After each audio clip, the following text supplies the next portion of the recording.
Hello అండి, ఎప్పుడైనా పాలు విరిగిపోతూ ఉంటాయి కదా, వాటిని పడేయకుండా ఈ స్వీట్ని ఒకసారి ట్రై చేయండి. చాలా బాగుంటుంది.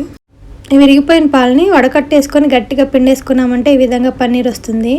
ఈ పన్నీర్ని ఇప్పుడు గిన్నెలోకి తీసుకొని స్టవ్ మీద పెట్టుకోవాలి. ఇందులోనే తీపి కోసం బెల్లం సిరప్ వేసుకుంటున్నాము.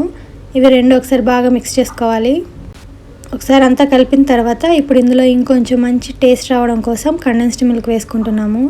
ఈ కండెన్స్డ్ మిల్క్ వేసుకోవడం వల్ల స్వీట్ టేస్ట్ అనేది చాలా బాగా వచ్చిందండి. అలాగే ఇందులోనే ఎండు కొబ్బరి తురుము కూడా వేసుకుందాము. ఇప్పుడు అన్నీ ఒకసారి బాగా మిక్స్ చేసుకొని ఈ స్వీట్ అనేది కాస్త దగ్గర పడేంత వరకు కంటిన్యూస్గా కలుపుకుంటూ మనం ఈ స్వీట్ని ప్రిపేర్ చేసుకోవాలి.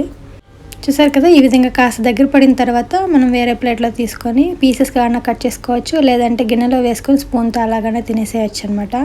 జ్యూసీగా సాఫ్ట్గా భలే వచ్చిందండి స్వీట్ అనేది. మా వాళ్ళకందరికీ తెగ నచ్చింది. మీకు నచ్చితే ప్లీజ్ సబ్స్క్రైబ్.